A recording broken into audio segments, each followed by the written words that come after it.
Hello மக்களே, இந்த video என்ன அப்படின்னு பார்த்தீங்கன்னா, சனிக்கிழமை மதியமாக எடுத்த வீடியோ தான். நான் வந்து பாப்பா அவங்க அப்பாக்கிட்ட என்ன சொல்லிட்டு இருந்தேன், நான் பக்கத்தில் பலாப்பழம் விற்றுட்டு இருந்தாங்க, வாசனைலாம் குப்புன்னு தூங்குச்சு. அதுக்காக அவர்கிட்ட என்ன சொன்னால், ஏங்க இந்த வருஷம் வந்து நம்ம விநாயகர் சதுர்த்தி ஸ்பெஷலாக வந்து பலாப்பழத்தை வச்சு கொழுக்கட்டை செய்யலாங்க அப்படின்னு சொன்னேன். அதுக்கு அவங்க அப்பா ஏன் வந்து அன்னைக்கு வரைக்கும் வெயிட் பண்ணணும், இன்றைக்கே ஒரு தடவை செஞ்சு சாப்பிட்லாம் அப்படின்னு சொன்னாருன்றக்காக நம்ம பலாப்பழத்தை வாங்கிட்டு வந்து நானும் எங்கள் மாமியாரை சேர்ந்து குட்டி குட்டியாக பொடியாக பலாப்பழத்தை கட் பண்ணி ஒரு ஓரமாக எடுத்து வச்சுட்டோங்க. அதுக்கப்புறம் அரிசி மாவு இன்றைக்கி வந்து நாங்கள் வீட்டில் அரிசி மாவு அரைச்ச தீந்துருச்சுன்னு கடையில் தான் வாங்கிட்டு வந்தோம். நான் வந்து தண்ணி நல்லா கொதிக்க வச்சு ஒரு பக்கம் எடுத்து வச்சுருந்தேன். இப்போ வந்து என்ன பண்ணோம்னா, அரிசி மாவு எடுத்துகிட்டு கொஞ்சமாக லைட்டாக உப்பு ஆட் பண்ணிவிட்டு கொஞ்சம் கொஞ்சமாக தண்ணியை ஆட் பண்ணி என்ன பண்ணணும் அப்படின்னா, நம்ம நல்லா கொழுக்கட்டை பிடிக்கிற அளவுக்கு அந்த பதத்துக்கு வந்து மாவு நல்லா பிசைஞ்சுக்கிட்டோம்.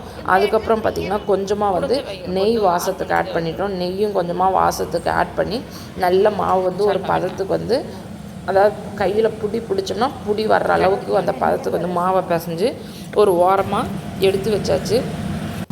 அதுக்கப்புறம் நான் வந்து என்ன பண்ணேன், வாழை இலையெல்லாம் வந்து இப்போ வாங்கிட்டு வந்து வச்சுருந்தேன். அதை வந்து கட் பண்ணிக்கிட்டு இருந்தேன்.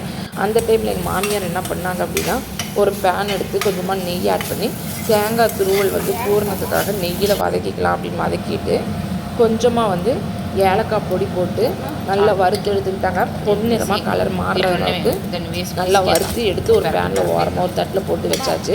அதே பேனில் இப்போ என்ன பண்ணாங்க அப்படின்னா, நாங்கள் கட் பண்ணி வச்சுருந்த பலாப்பழத்தையும் கொஞ்சமாக வந்து நாட்டு சர்க்கரையும் ஆட் பண்ணிக்கிட்டாங்க.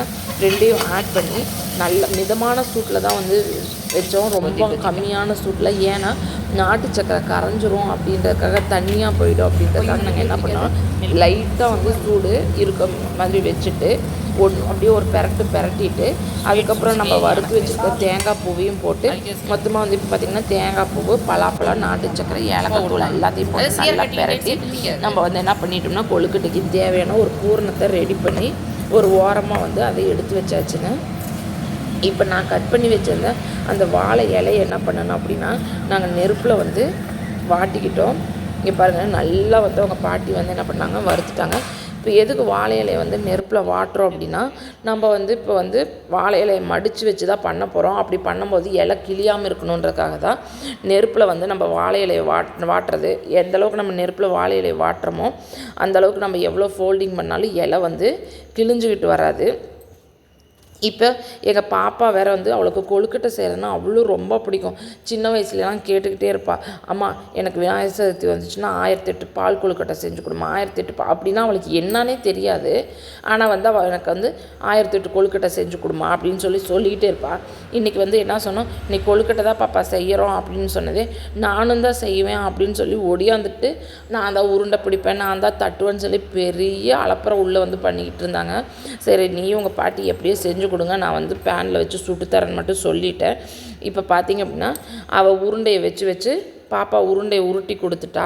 அதுக்கப்புறம் உருண்டையை ஃபுல்லாக உருட்டி முடிச்சதுக்கப்புறம் பாட்டியும் பேத்தியும் சேர்ந்துக்கிட்டு என்ன பண்ணாங்கன்னா, வாழை இலையில் இது மாதிரி நைஸாக வந்து என்ன பண்ணிட்டாங்க, உருண்டை எல்லாத்தையும் நல்லா கையில் தட்டி விட்டுட்டாங்க, இலையில் கொஞ்சம் நெய் தடவி.